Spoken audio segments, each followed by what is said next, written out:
레스카페 화가일전에 오신 분들 환영합니다. 오늘은 조금 이른 듯 하지만은 바다 풍경화를 만나볼까 합니다. 오늘 소개할 화가의 작품을 두고 이발소에 걸리는 그림 같다고 하시는 분들도 있습니다. 그러나 그가 살아있었을 당시에 러시아에서는 가장 유명한 화가였었습니다. 굉장히 많은 유명한 화가들로부터 천재라는 그런 평가도 받기도 했었죠. 바다의 사나이 이반 아이바조프스키입니다. 그의 작품 일생 따라가 보겠습니다.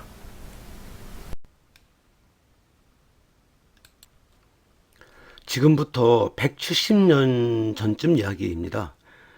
크리미아 반도에 페오도시아라는 항구가 있습니다. 그러니까 이태리어, 그리스어, 터키어, 또 타타르어, 그리고 영어로 아주 떠들썩한 근데 국제 도시의 모습을 갖춘 곳이었죠. 어느 날 페오도시아 시장은 이제 도시 건물의 흰 벽에 수치로 그림이 그려져 있는 것을 보았습니다. 한눈에도 그림을 그린 사람이 비범한 소질을 가지고 있음을 알 수 있었죠. 수소문 끝에 그림을 그린 사람을 찾았는데 한국 근처에 있는 커피숍에서 일을 하고 있는 가난한 젊은이였습니다. 그의 이름은 선조가 미국 사람인 이반 콘스탄티노비치 아이바조프스키였습니다. 아이바조프스키는 바다를 그린 화가 중에는 최고라는 평을 받고 있습니다. 또 러시아 회화에서 가장 큰 별, 이런 영예도 받았죠. 25살의 나이에 국제적인 명성을 얻게 된 사실을 19세기 예술사에서 가장 흥미있는 일이라고 하는 사람도 있습니다. 물론 이제 그 나이에 러시아, 또 독일의 슈투트가르트, 피렌체, 로마, 암스테르담 이런 곳의 아카데미 회원이 되었으니까 그런 말을 들을 충분한 자격이 있죠. 그 대단한 바다의 사나이 이반 아이바조프스키를 만나보겠습니다. 달빛과 햇빛이 비치는 바다는 아이바조프스키의 아주 주요 주제입니다. 낭만적인 분위기가 가득한 초기 작품들은 좀 마음을 편하게 하는 그런 고요함이 있지요. 물론 이제 소위 내공이 쌓이면서 그가 가지고 있는 재능이 무르익으면 바다도 거칠어지죠. 시장의 도움으로 이제 상트페테스부르크 미술학교에 진학을 하게 된 아이바조프스키는 이제 풍경, 이제 특히 바다 풍경에 관심을 갖게 됩니다. 제 생각이지만 태어난 곳이 바닷가였고 그래서 익숙한 것이 편했기 때문 아닐까 생각이 되는데 실제로 또 그가 그린 초상화나 일반 풍경화는 바다를 주제로 한 작품에 비하면 조금 덜 매력적입니다.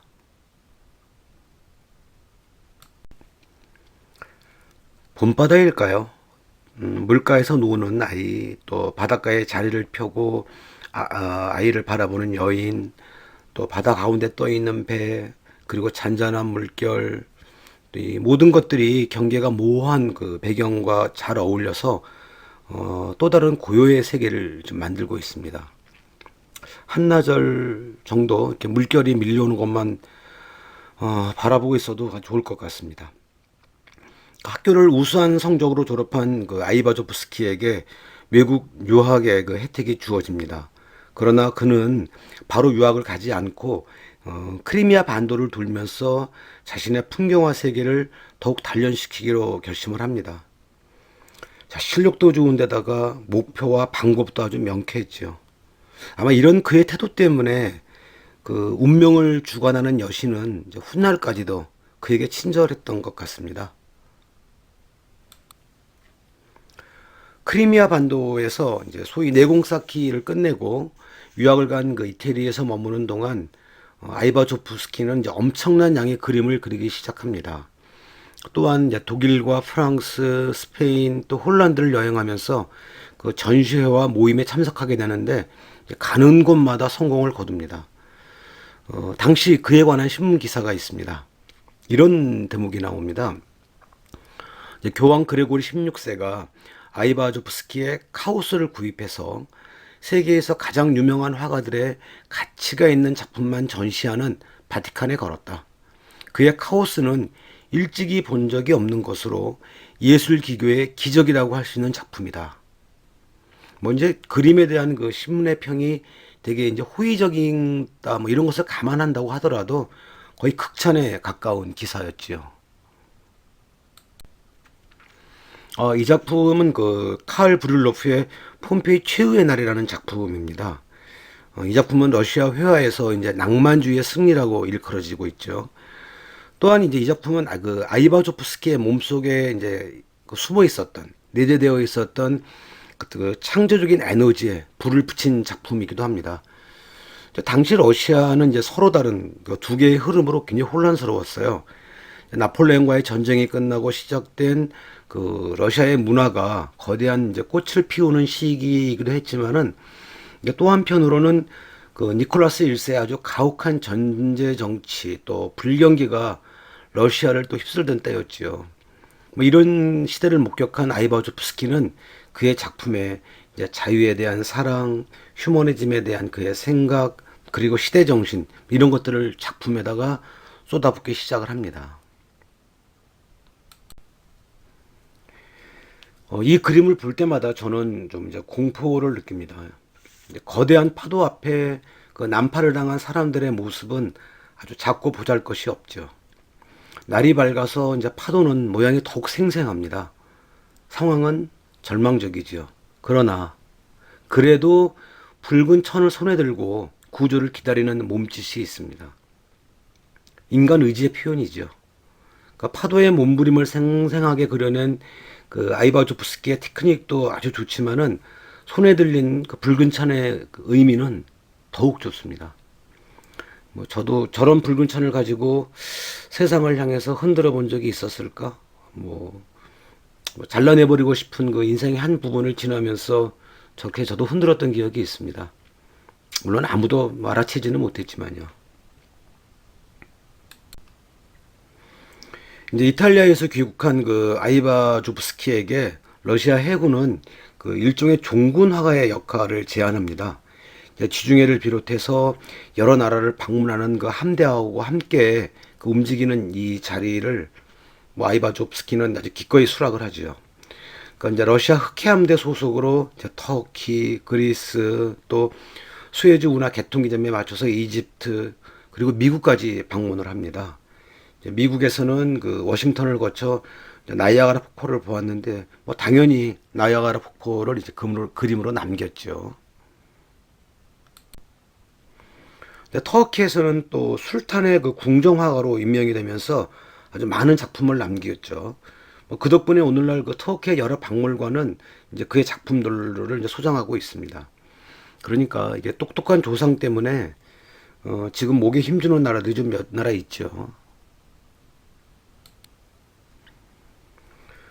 사진을 넘어서 무슨 동영상을 보는 듯합니다. 바다와 파도에 대한 그 아이바조프스키의 묘사를 두고 아마도 유럽에서 아이바조프스키처럼 풍부한 감정과 표현력으로 바다가 가지고 있는 그 독특한 아름다움을 이제 표현한 사람은 없었을 것이다. 이런 말을 듣기도 이제 했어요. 이제 그가 파도를 그리는 기법에 대한 그 설명을 보면 역시 재능을 가지고 태어난다는 말이 어떤 것인가 이게 실감이 납니다. 그러니까 사전에 이제 스케치 같은 것은 없었던 것 같아요.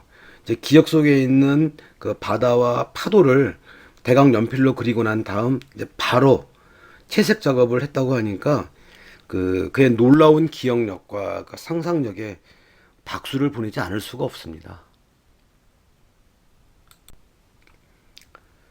영화 퍼펙트 스톰의 한 장면 같습니다. 이제 거친 그 바다에 도전하는 것은 남자들의 로망이죠. 그 영화 속의 조지 클루니도 이제 그런 남자였죠. 그러나 그 로망의 끝에서 그들은 이제 도전 그 자체에 대해 희열을 맛보았을지는 모르겠어요. 그러나 남아있는 사람들을 그 또 다른 슬픔의 그 폭풍 속에 남겨둔 꼴이 되고 말았죠. 뭐 슬픔의 바다를 건너는 것도 남아있는 사람들의 로망이라고 뭐 그들이 얘기한다면은 뭐 할 수 없죠. 거친 그 비바람 소리를 듣다가 갑자기 고요해졌습니다. 아이바조프스키를 두고 이제 화가 들라크루아는 자신의 우상이라고 했어요. 또 영국의 그 풍경화가 터너는 아이바조프스키는 천재 이렇게 얘기를 했습니다. 그림 말고도 아이바조프스키는 아주 다재다능했던 사람이었던 모양입니다. 그러니까 커피숍에서 일을 할 때 이제 사람들이 바이올린을 연주하는 것을 보고 이제 연주자를 졸라서 바이올린 그 켜는 법을 배우고는 바로 민속 음악을 연주했다고 합니다. 그러니까 아주 섬세한 그런 음악적인 귀를 가지고 있었던 것 같아요. 또 건축가로서도 재능이 있었고 이제 고고학에도 이제 관심이 많았었습니다. 저녁 무렵인가요? 어부는 지금 뱃전에 앉아서 졸고 있는 걸까요? 아니면은 뭐 팍팍한 삶에 대해 고민이라도 하고 있는 걸까요? 그러니까 그림이 사진보다 더 감동적이고 사실적일 때가 있는데 이제 그림 속에 내가 들어가 있는 느낌이 들 때입니다. 그러니까 해가 지고 나면 뭐 가까운 선술집에 가서 술이라도 같이 한잔 하자고 이제 말을 건네고 싶어요. 그 아이바조프스키의 그림에는 그 시적인 분위기가 아주 정확한 지역 묘사와 함께 아주 잘 어울려 있습니다. 그래서 굉장히 설득력이 있죠. 이제 물론 그 초기의 낭만주의에서 이제 후반기에 사실주의가 결합된 형태로 이제 화풍이 변하지만 그의 그림에서는 어쨌든 뭐 시 한두 구절 읽어낼 수 있을 것 같습니다.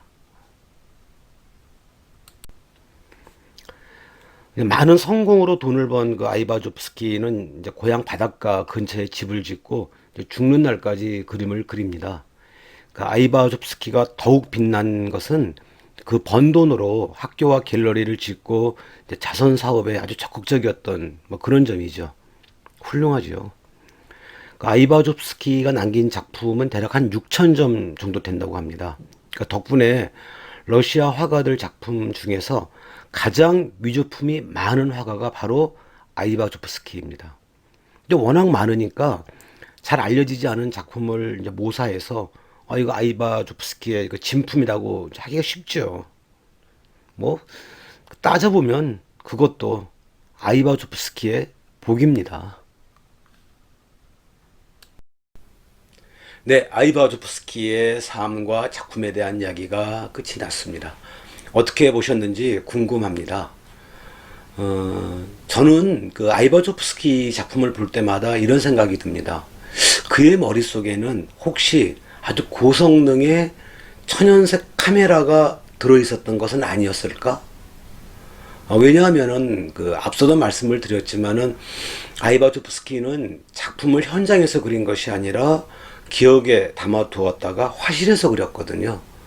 그런 생생함을 다시 재현해낼 수 있다. 그건 하늘이 내려준 재능이었죠. 자, 올여름 혹시 바다를 만나게 되면은 아이바조프스키 그 이름 기억해 주시면 고맙겠습니다. 함께 해주셔서 감사합니다.